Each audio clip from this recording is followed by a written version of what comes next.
Le livre de Lévitique. C'est le troisième livre de la Bible arrivant juste après l'Exode entrepris par les Israélites pour mettre fin à leur esclavage. Dieu les a par la suite conduits au pied du mont Sinaï où il a conclu avec eux une alliance régissant leurs relations, ce qui ne les a pas empêchés de très vite se rebeller et de rompre cette alliance, alors que Dieu avait toujours voulu que sa glorieuse présence demeure au sein du peuple d'Israël au travers de ce tabernacle, mais le péché d'Israël a compromis la relation.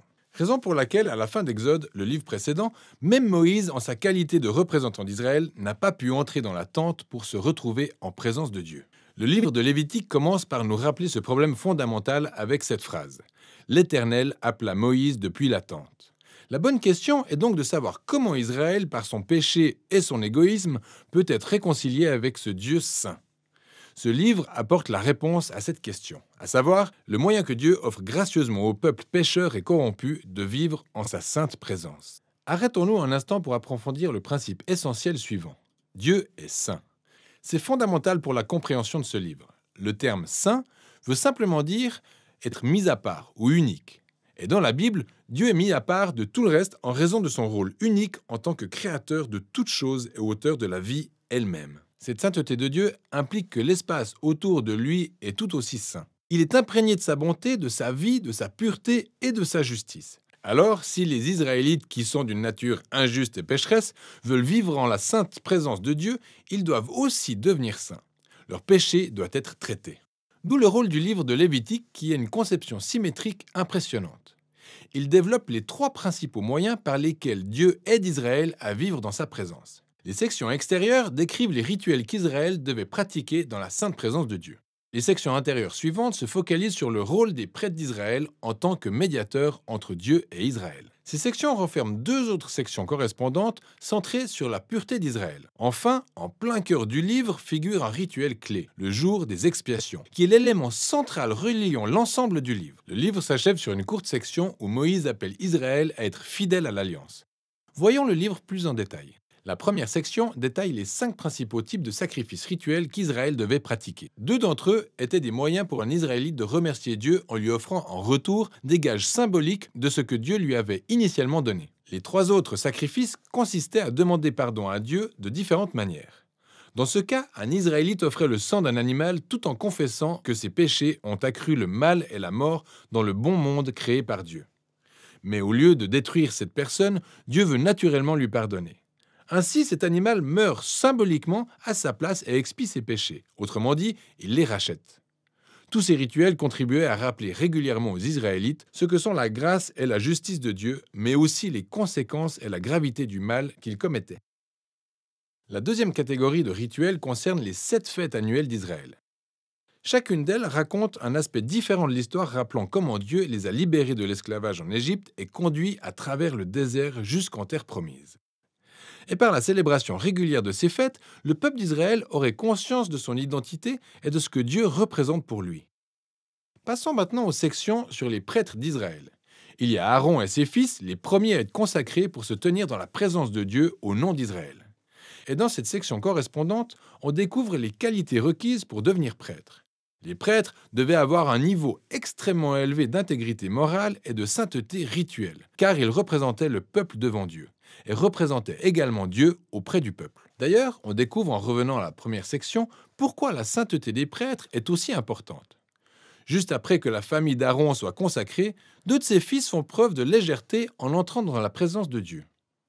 Ils violent les règles de manière flagrante et se retrouvent immédiatement consumés par la sainteté de Dieu. C'est un rappel terrifiant du paradoxe lié au fait de vivre dans la sainte présence de Dieu parce qu'il s'agit d'une bonté à l'état pur, mais qui peut être dangereuse pour quiconque se révolte et insulte la sainteté de Dieu. D'où l'importance pour les prêtres d'Israël de devenir saints. Il en va de même pour tout le peuple d'Israël. Et c'est de ça qu'il est question dans les sections intérieures suivantes. Les chapitres 11 à 15 abordent les questions de pureté rituelle requises pour tous les Israélites, alors que les chapitres 18 à 20 soulignent la pureté morale du peuple.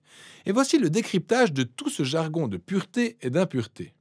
Étant donné que Dieu est saint et qu'il est mis à part, les Israélites doivent eux-mêmes être dans un état de sainteté quand ils entrent dans sa présence. C'était ce qui s'appelait être saint ou pur. La présence de Dieu était inaccessible à quiconque n'était pas dans un état de sainteté, ce qu'on qualifiait aussi de souillé ou impur. Un Israélite pouvait devenir impur de différentes manières. Ça pouvait être au contact des fluides corporels de reproduction, en ayant une maladie de peau, en touchant de la moisissure ou des plantes parasites, ou en touchant un cadavre. Pour les Israélites, toutes ces possibilités étaient en relation avec la mortalité, la perte de la vie, ce qui nous amène au sens fondamental à la base de toutes ces idées. On devient impur quand on se retrouve contaminé pour avoir touché à la mort, pour ainsi dire. La mort est l'opposé de la sainteté de Dieu, car l'essence de Dieu est la vie. Et maintenant, relevons ce point clé. Le simple fait d'être impur n'était pas un péché ou quelque chose de négatif en soi. Le fait de toucher ce genre de choses faisait partie des actes normaux du quotidien, et l'impureté était un état temporaire. Ça durait seulement pendant 1 ou 2 semaines, et c'en était fini. Ce qui était mauvais, ou un péché, était de faire preuve de légèreté en gardant ces symboles de mort et d'impureté sur son corps pour se tenir dans la présence de Dieu. Alors, le dernier moyen par lequel on pouvait devenir impur était de manger certains animaux. C'est dans cette section que figurent les lois sur l'alimentation cachère. C'est vrai qu'il existe plusieurs théories sur les raisons pour lesquelles certains animaux étaient considérés comme impurs et interdits, que ce soit pour cause d'hygiène ou pour éviter des tabous culturels. Le texte n'est pas explicite, mais l'élément de base liant l'ensemble de ces chapitres est très clair. Ensemble, ces règles sont une suite de symboles culturels détaillés, rappelant à Israël que la sainteté de Dieu devait affecter tous les aspects de leur vie. La section correspondante d'ici concerne la pureté morale d'Israël. Les Israélites étaient appelés à vivre différemment des Cananéens. Ils devaient prendre soin des pauvres au lieu de les ignorer, avoir un excellent niveau d'intégrité sexuelle et promouvoir la justice sur tout leur territoire. Alors, situé en plein centre du livre, figure la longue description de l'une des fêtes annuelles d'Israël, le jour des expiations. Il est fort probable que le péché et la rébellion de chaque Israélite n'étaient pas couverts par les sacrifices individuels, alors 1 fois par an, le grand prêtre prenait 2 boucs. L'un d'entre eux servait d'offrande de purification pour expier le péché du peuple, et l'autre servait communément de bouc émissaire. Le prêtre confessait les péchés d'Israël et les transférait symboliquement à ce bouc, avant de le chasser très loin en plein désert. Ceci est encore une autre image démontrant la force du désir que Dieu a doté le péché et ses conséquences de son peuple pour qu'il puisse vivre avec eux en paix. Le livre s'achève avec Moïse appelant Israël à être fidèle au terme de l'alliance. Il décrit les bienfaits de la paix et de l'abondance qu'expérimenteront les Israélites s'ils obéissent à toutes ces lois. Il les avertit aussi que s'ils sont infidèles et déshonorent la sainteté de Dieu, ils inviteront les désastres qui finiront par causer leur propre exil hors de la terre promise à Abraham.